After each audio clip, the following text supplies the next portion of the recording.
Hey guys, welcome back to the Digest This podcast. I'm your host, Bethany Ugardi, and today we are talking about glyphosate. And this is something that's very near and dear to my heart and something that everyone should know about and be aware of. And I highly suggest that you share this episode with your friends and family if you've been trying to get them a little bit more educated on glyphosate, or you yourself, if you are aware of it, but really don't know why we should avoid it, or really the health risks and what that all entails. And also, I'm going to be sharing foods that are at high risk of glyphosate and foods that are lower risk, and really an interesting stamp of approval that is now being more widely used so that you can know that your food is in fact glyphosate free, because unfortunately, even organic products that are certified organic have been tested positive for glyphosate. That's right. Organic certified products have been tested positive for glyphosate. So we're just going to get into it right now. First of all, what is glyphosate? So glyphosate is the main ingredient in the weed killer Roundup and is the most widely used chemical herbicide in history. It was first sold to farmers in 1974 by Monsanto. However, now the company was recently acquired by Bayer. Chances are this chemical is in at least some of the food you'll eat today, even if that food is organic and non-GMO, as I had mentioned. So why should that concern you, and what can you do to avoid exposure? So this toxic chemical has been labeled as a probable carcinogen by the World Health Organization, International Agency for Research on Cancer. In fact, this chemical is now the subject of several lawsuits brought by people who have developed cancer after years of using Roundup. One such suit concluded with a jury awarding the plaintiff $289 million in damages from Bayer's Monsanto. The jury concluded that it was this man's repeated exposure to Roundup that led him developing the cancer non-Hodgkin's lymphoma. And Bayer is currently facing litigation by more than 9,500 plaintiffs in the U.S. alone, mostly farmers who blame exposure to glyphosate for non-Hodgkin's lymphoma. So how is glyphosate linked to cancer? Well, there is some suggestion that the chemical is an endocrine disruptor in humans, meaning that it adversely affects hormone balance. At very high levels, glyphosate has been found to induce breast cancer in human cells in vitro via estrogenic activity. Again, at very high levels, glyphosate also causes hemoglobin oxidation in human blood cells in the lab. Even at low levels, glyphosate may increase the risk of oxidative damage to DNA, raising the likelihood of cellular mutations. Glyphosate works by inactivating a certain enzyme. This enzyme is used in the pathway of plants to form aromatic amino acids. By inhibiting the enzyme, glyphosate causes the death of plants. That's why it's used in Roundup. This type of pathway is not present in animals, which is why glyphosate has been long considered non-toxic. And the EPA placed glyphosate in the least toxic category, which is category 4. Yet questions have risen in recent years over both the direct and indirect impact of glyphosate on human health. And check this out. In one statement of concern published in the journal Environmental Toxicology in 2016, the authors noted that, and I quote, glyphosate is widely present in the global soybean supply, and glyphosate is now authoritatively classified as a probable human carcinogen, end quote. Now, let's talk about the foods and brands that have tested positive for glyphosate. When you think of glyphosate, at least for me, I think of oats already. So many of the foods contaminated with glyphosate are oat-based products. This includes many cereals, oatmeal, granola, and snack bars, many of which are often marketed to young children.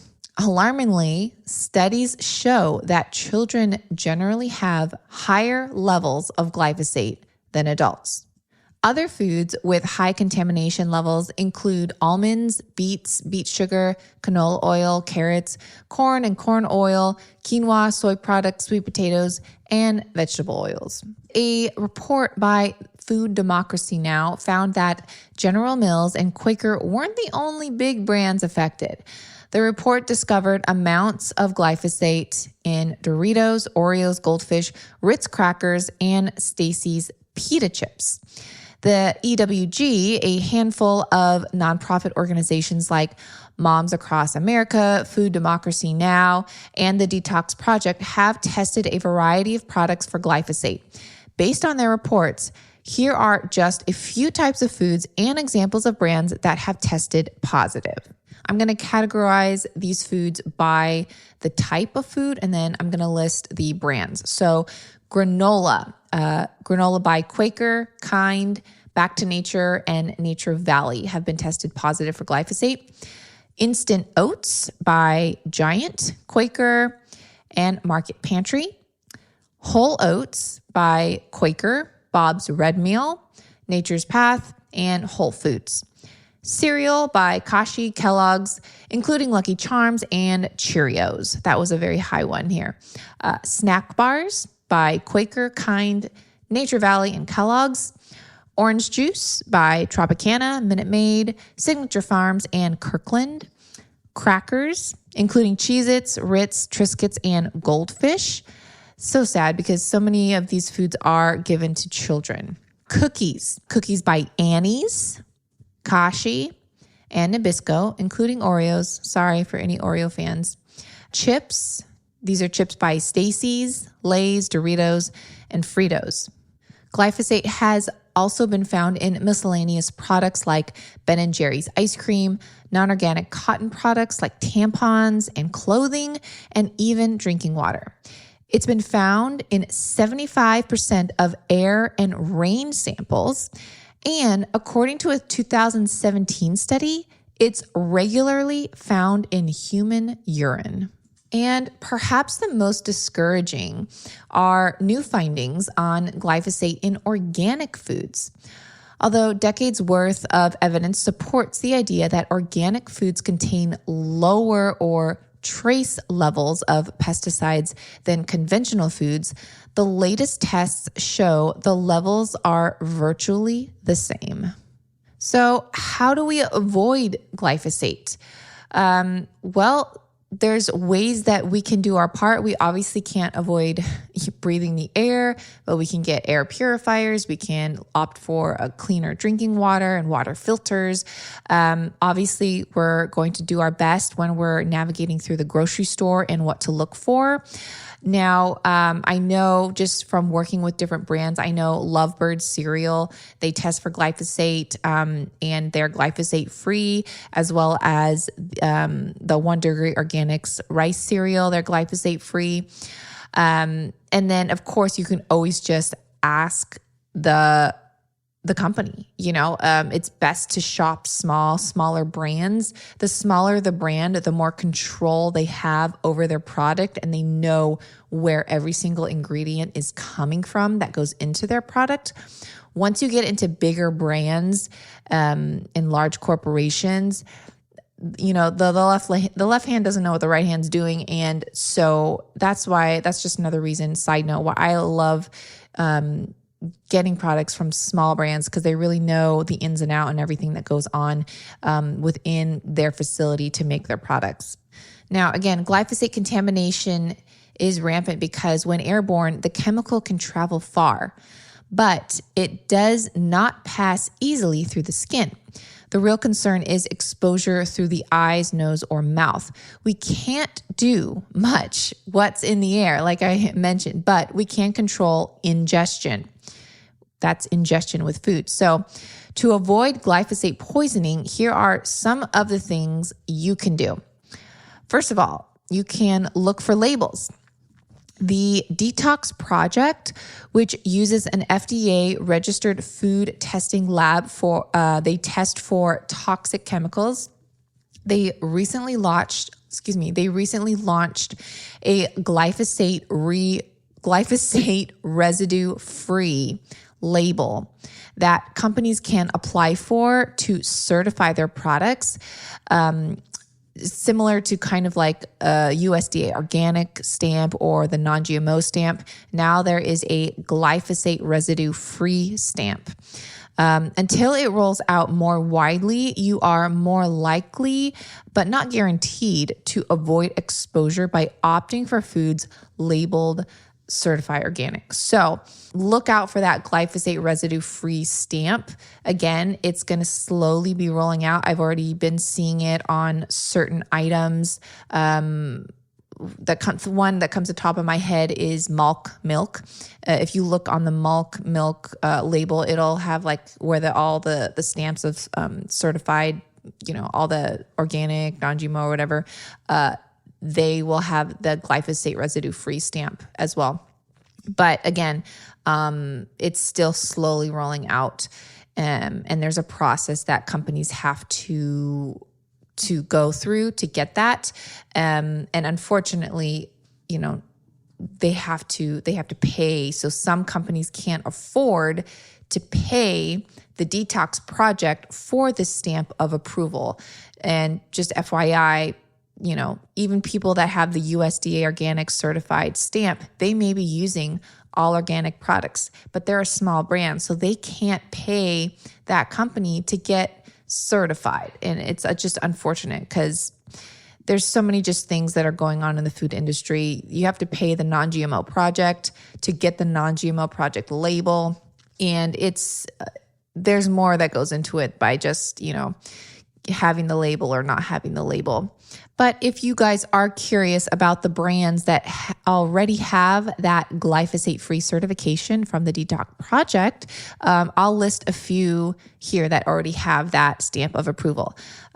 Chosen Foods avocado oil and avocado oil-based products, Wetherspoon's Manuka honey, Malk milk, Uncle Matt's organic juices. We have the Good Goat Milk Company, Mush overnight oats, Julie organic dates, Nutiva. They do different like superfood powders.